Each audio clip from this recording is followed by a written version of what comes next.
Labadiena, ponai ir ponios, Forex traderiai. Šioje video pamokoje mes pakalbėsime apie tai, kas yra swopai, kokie jų yra pliusai ir minusai traderiui. Pakalbėsime apie tai, kur galima juos pasižiūrėti ir kaip panaudoti siekiant gauti naudos prekyboje. Na ir be abejo panagrinėsime praktikoje. Taigi, kas yra swopas? Swopas yra mokestis arba priemoka traderiui už pozicijų perkeliamą į sekančią dieną. Swopai gali būti teigiami arba neigiami, tai priklauso nuo to, koks yra skirtumas tarp dviejų prekiaujamų valiutų porų procentinių kreditavimo palūkanų normų. Kodėl mes turime mokėti už pozicijų perkelimą į sekančią dieną? Visų pirma, teisybė yra ta, kad mes realiai neperkame ir į rankas negauname perkamos valiutos. Tarkime, jei mes atidarėme euro dolerio pirkimo poziciją, mūsų užduotis nėra tame, kad realiai nusipirkti eurus ir parduoti dolerius. Mes esame suinteresuoti tik atlikti spekulacijos operaciją su šia valiutų pora. Mums rūpi, kad kaina judėtų į viršų arba žemyn priklausomai nuo to, kokia pozicija atidaroma, ir atsižvelgiant į tai, kad mes tiesiog spekuliuojame ir reali valiuta mums nereikalinga. Tokiu atveju mūsų pozicija, mūsų atidarytas orderis tiesiog yra perkeliamas į sekančią dieną, realiai nesuteikiant mums tos valiutos. Ir tuo perkelimo metu yra ir priskaičiuojamas arba nuskaičiuojamas swopas nuo mūsų sąskaitos. Imkime ir pasižiūrėkime pavyzdį, bus daug aiškiau ir daug suprantamiau. Tarkime, mes atidarėme Naujosios Zelandijos ir JAV dolerio pirkimo poziciją. Faktiškai mes perkame Naujosios Zelandijos dolerius ir parduodame JAV dolerius. Ir jei šiuo metu Naujosios Zelandijos dolerio bazinė palūkanų norma yra 3,5%, iš tikrųjų, video rašymo dieną tokia palūkanų norma yra nustatyta, o JAV dolerio 0,25%, tai įvykstant rolloveriui, tai yra pozicijų perkelimui į sekančią dieną, mes gautume teigiamą swapą 3,2%. Tai yra 3,5% minus 0,25% yra lygų 3,25%. Na, o jei mes šią valiutų porą pardavinėtume, tokiu atveju mes gautųsi, kad pirktume JAV dolerius ir pardavinėtume Naujosios Zelandijos dolerius. Ir atitinkamai įvykus rolloveriui swopas būtų perskaičiuojamas kaip neigiamas. Nes atėmus iš 0,25% minus 3,5% gautume minus 3,2,5%. Na ir kyla klausimas, kodėl yra skaičiuojami šie procentiniai skirtumai. Reikalas yra tame, kad kai mes parduodame JAV dolerį, kurio mes realiai neturime, mes jį skolinamės. Ir atitinkamai skolindamiesi mes mokame už jį kreditavimo palūkanos, kurios šiai dienai yra nustatytos Federalinio rezervo banko 0,2,5%. Žodžiu, jei mes parduodame tai, ko neturime, mes mokame už tai kredito palūkanas už naudojimąsi tą valiutą. Na ir kodėlgi mums yra primokamas atitinkamas procentais priklausomai nuo palūkanų normų? Todėl, kad kai mes perkame pavyzdžiui, Naujosios Zelandijos dolerį, mes automatiškai sutinkame su tuo, kad mūsų pozicija gali būti panaudojama kredito suteikimui, parduodant ją kitiem forex traderiam. Tokiu būdu, kai mes kažką perkame, mums yra taikoma ta procentinė palūkanų norma perkamos valiutų poros, o kai mes kažką parduodame, mes mokame procentinės palūkanų normos dydžio priemoką už naudojimąsi mums suteiktų kreditų, kuris leido mums parduoti tai, ko realiai pas mus nebuvo. Ir todėl būtent tas procentinių palūkanų normų skirtumas ir yra vadinamas swopas. Kur rasti swapus prekybos terminale MetaTrader 4? Swopai yra matomi terminalo prekybos langelėje, ten kur matosi mūsų atidarytos pozicijos, atidaryti orderiai ir kur mes matome mūsų pelną nuostolį, atidarimo uždarimo kainą, išstatytus stop loss, take profit orderius ir čia taip pat rasite stulpelį pavadinimu swap, lietuviškai tai bus swapai ir kai jūs atidarote poziciją ir laikote ją iki to momento, kai yra perkeliama į kitą dieną, jūs matysite šioje vietoje swapų perskaičiavimus. Jie galės būti tiek teigiami, tiek neigiami, priklausomai nuo valiutų poros ir atitinkamai su swapų perskaičiavimas keisis ir bendras pelno nuostolio rezultatas, būtent profit stulpelyje.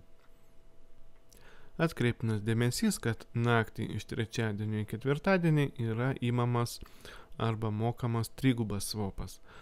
Kodėl taip yra? Todėl, kad išeiginėmis dienomis bankai nedirba, o būtent kredito palūkanas mes vis tiek mokame ar pagauname ir būtent dėl tos priežasties yra taikomas trigubas swapas.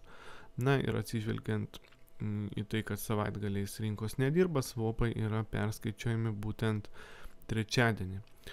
Todėl tą reikėtų žinoti ir pravartu prisiminti. Swapai skaičiuojami 5 val. New Yorko laiku, kiekvieną darbo dieną arba 0 valandų 0 minučių prekybos terminalo laiku.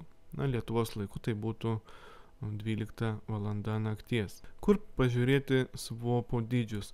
Na, paprastai swapų duomenų lentelę galima rasti jūsų naudojamo Forex brokerio puslapyje.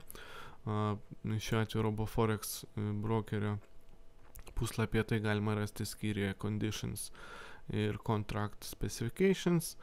Ir šioje vietoje mes matome valiutų porų sąrašą, visų valiutų porų, kurias prekybai siūlo šis brokeris.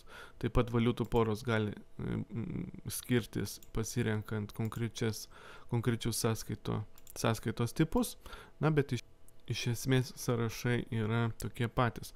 Ir čia mes matome siūlomus swapų dydžius punktais. Matome swapų reikšmės pardavimams, tai yra short, ir swapų dydžiai pirkimams, vadinasi long. Na ir taip pat swapų dydžiai yra punktais. Jei swapo reikšmė yra minusinė, reiškia swapas yra neigiamas. Atkreipkite dėmesį, kad kiekvienos valiutų šalies palūkanų normos yra skirtingos, atsižvelgiant į tai, kad įvairių valiutų porų swapai gali skirtis ir nežymiai, ir reikšmingai.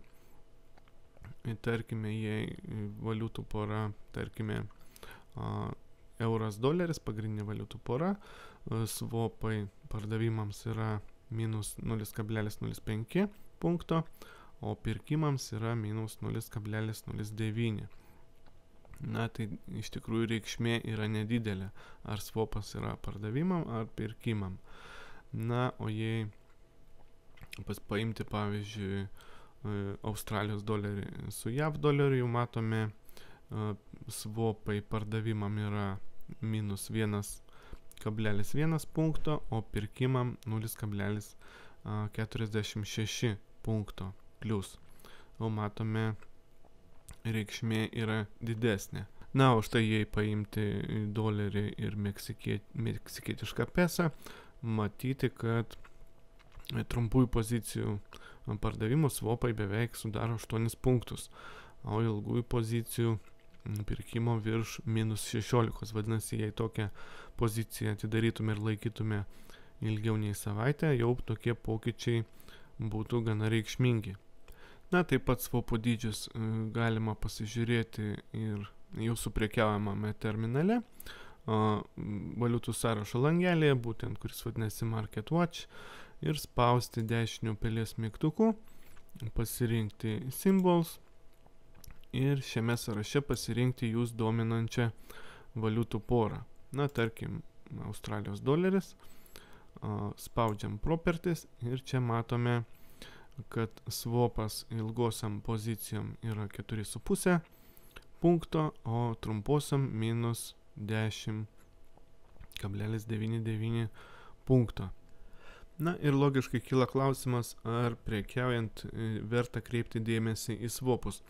Viena iš priežasčių, kuri neduoda ramybės Forex naujokams, norintiems prekiauti dieniniuose grafikuose, tai yra D1, kai viena žvakė piešiama per vieną dieną, neduoda ramybės tas momentas, kad yra skaičiuojami swapai.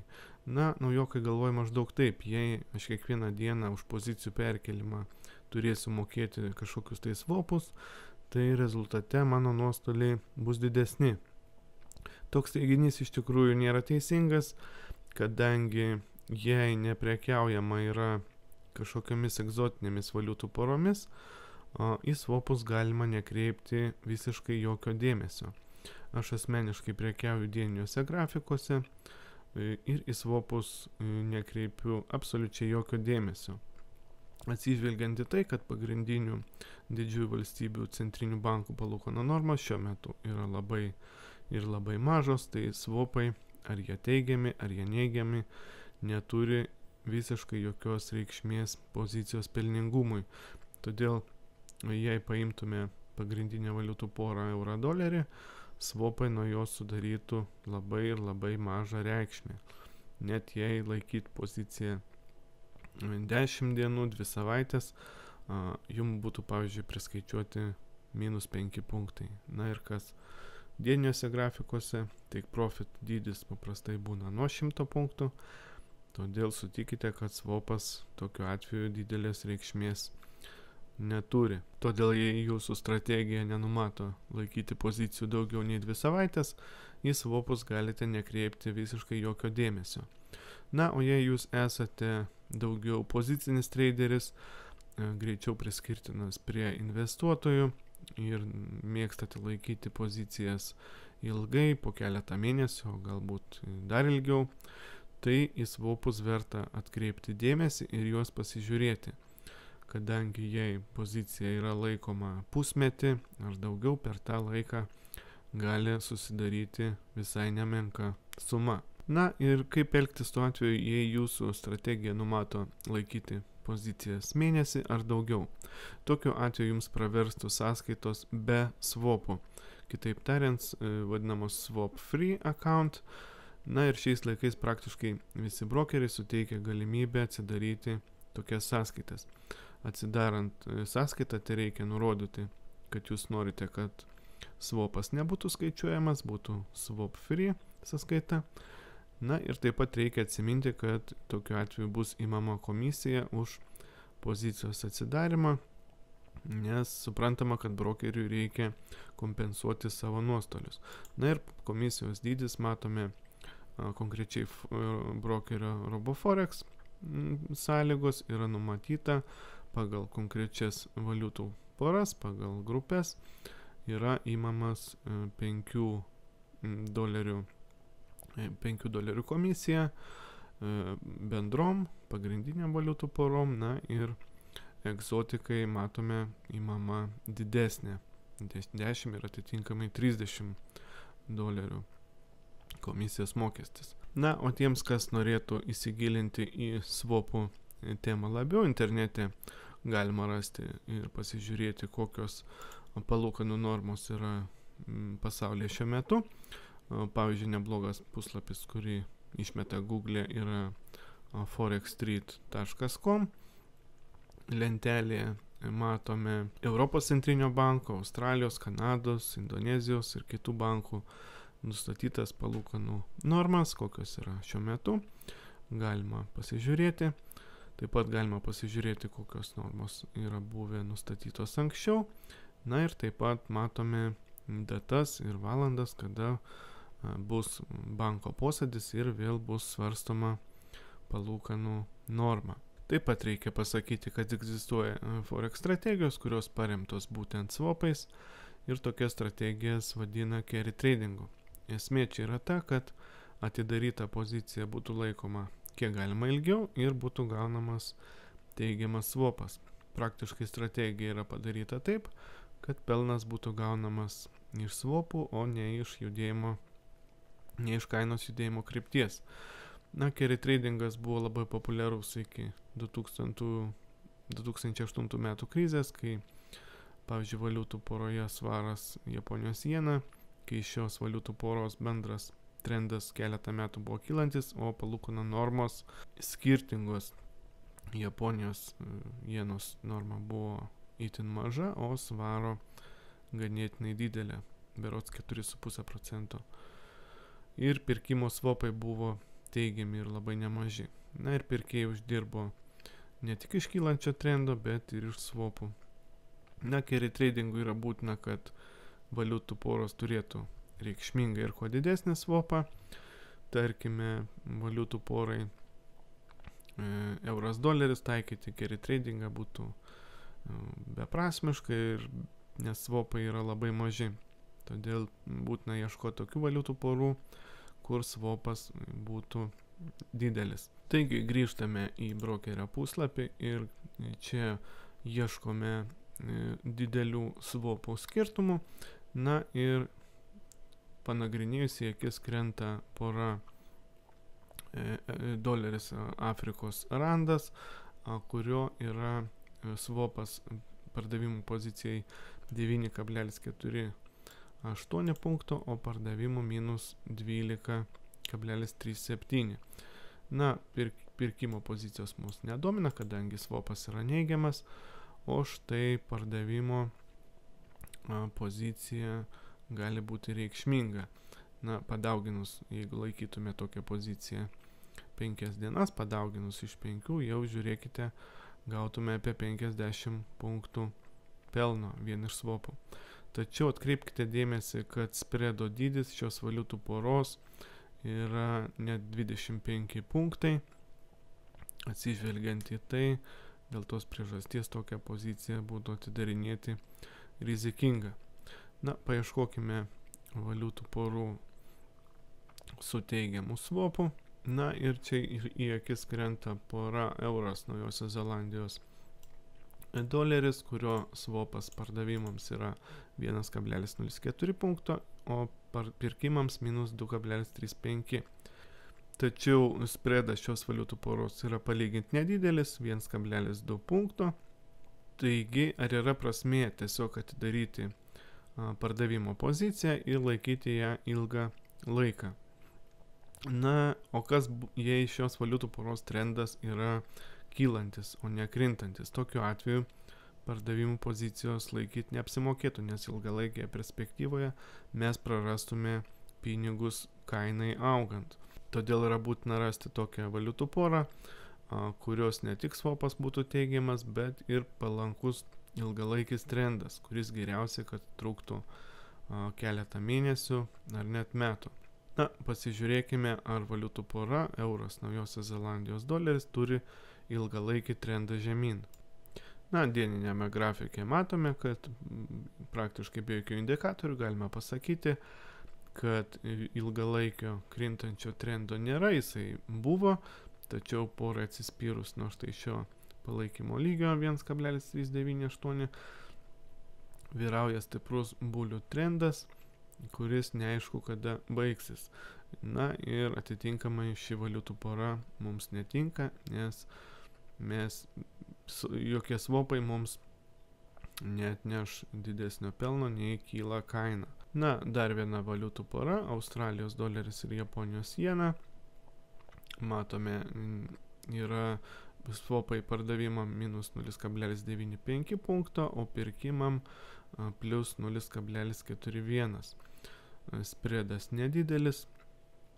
Na ir pasižiūrėkime, koks trendas vyrauja šioje valiutų poroje. Na, šios valiutų poros dieninėme grafike matome, kad pora yra vysto kylantį bulių trendą, atsispyrusi nuo štai šio palaikymo, ir šiuo metu vyrauja padidinta tendencija į viršų. Taigi, iš principo, šią valiutų porą, Australijos dolerio ir Japonijos jenos, galima būtų laikyti ir rinktis carry tradingui, atidaryti poziciją pirkimui ir laikyti kuo ilgiau, mėnesį, 2 ar daugiau. Na, be abejo, toks prekybos būdas būtų labai pasyvus, tačiau greičiau tinkantis investuotojams. Tačiau mano tikslas buvo paaiškinti jums carry tradingo esmę.